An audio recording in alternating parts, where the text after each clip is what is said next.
Alors, quand vous choisissez une chanson qui vous inspire, vous pouvez choisir 3 ou 4 mouvements que vous aimeriez faire sur une musique. Alors, j'ai choisi 3 ou 4 mouvements pour vous aujourd'hui, d'une musique que j'aime beaucoup, d'une chanson qui m'anime. Alors, on va reviser ensemble les mouvements qu'on va faire, environ 3 ou 4, puis après ça, on va tout simplement les laisser couler sur la chanson. Alors, le premier mouvement qu'on va regarder, on va répéter nos poignets.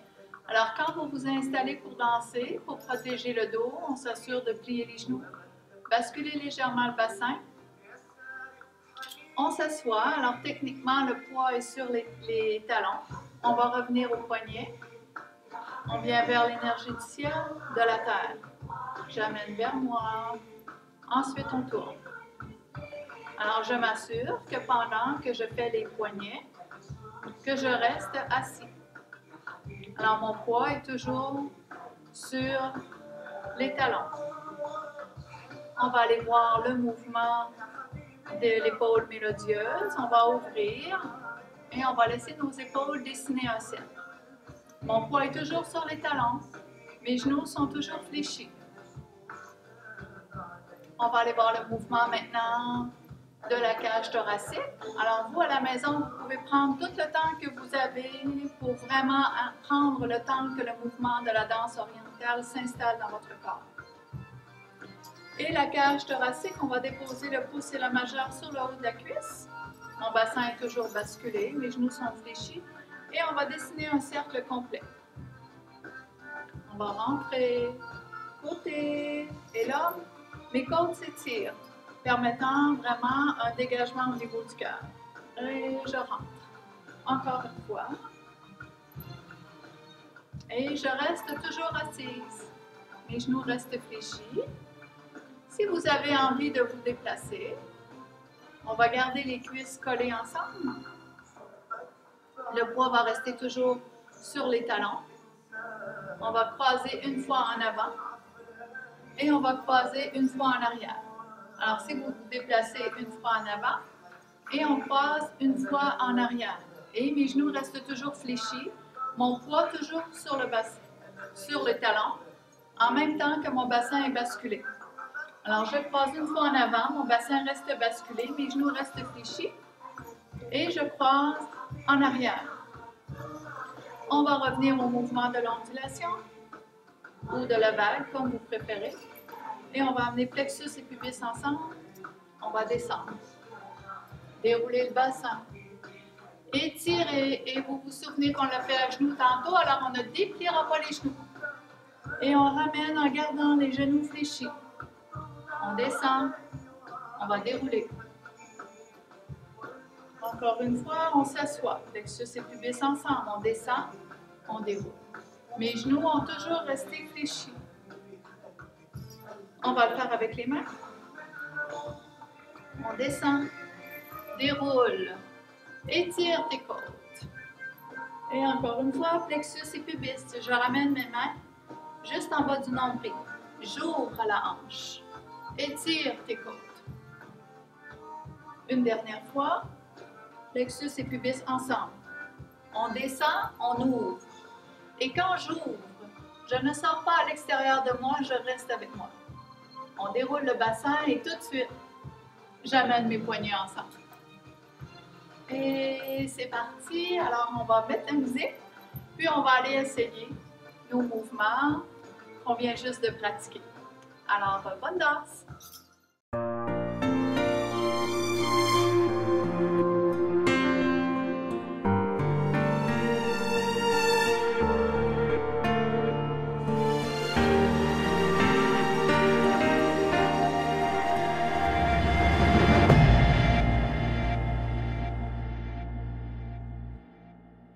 بحبك أنا كتير يا حبيبي، ضلك طل علي وعيني بكير، غمرني والمس لي ايديك، نسيني بين ايديك، أنا شو مشتاق عليك يا حبيبي، خلي قلبك خلي يحملنا ونطير. وينك يا حبيبي اشتقت لك كتير، ارجع اشوفك حبيبي ما توقعت تصير. فكرتك نسيني وما بدك تحكيني، فكرتك نسيني وما بدك تحكيني، يا سارق حنيني. حبك أنا كتير يا حبيبي، ضلك طل علي وعيني بكير، غمرني والمس لي ايدي، نسيني بين ايدي، أنا شو مشتاق عليك يا حبيبي، خلي قلبي خلي يحملنا. حبك أنا كتير يا حبيبي، ضلك طل علي وعيني بكير، ورني والمس لي ايدي، نسيني بين ايديك، أنا شو مشتاق عليك يا حبيبي، خلي قلبي خلي يحملنا.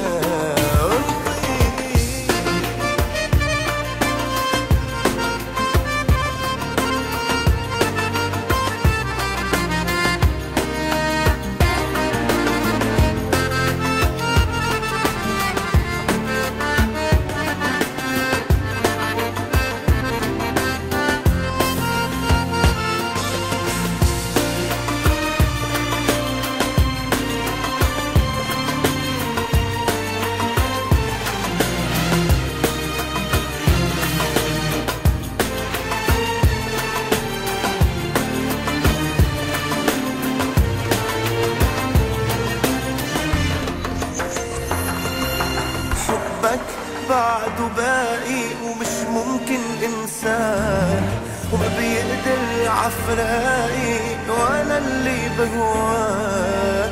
رجعلي وضلك حدي انا غيرك ما بدي، رجعلي وضلك حدي انا غيرك ما بدي، لا غيرك ما بدي.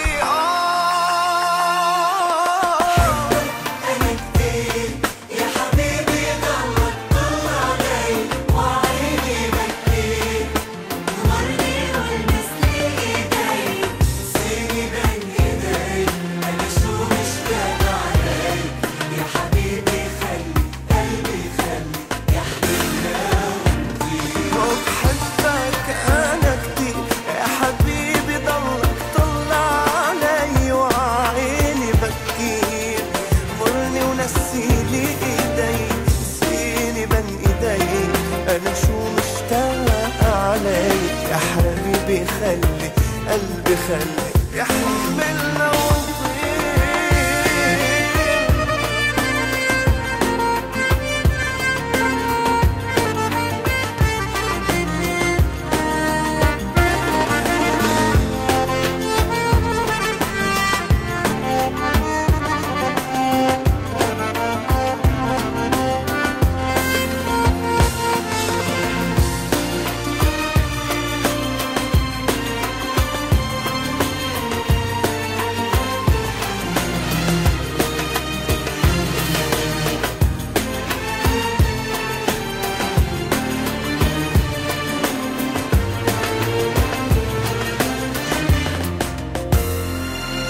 بحبك أنا كتير.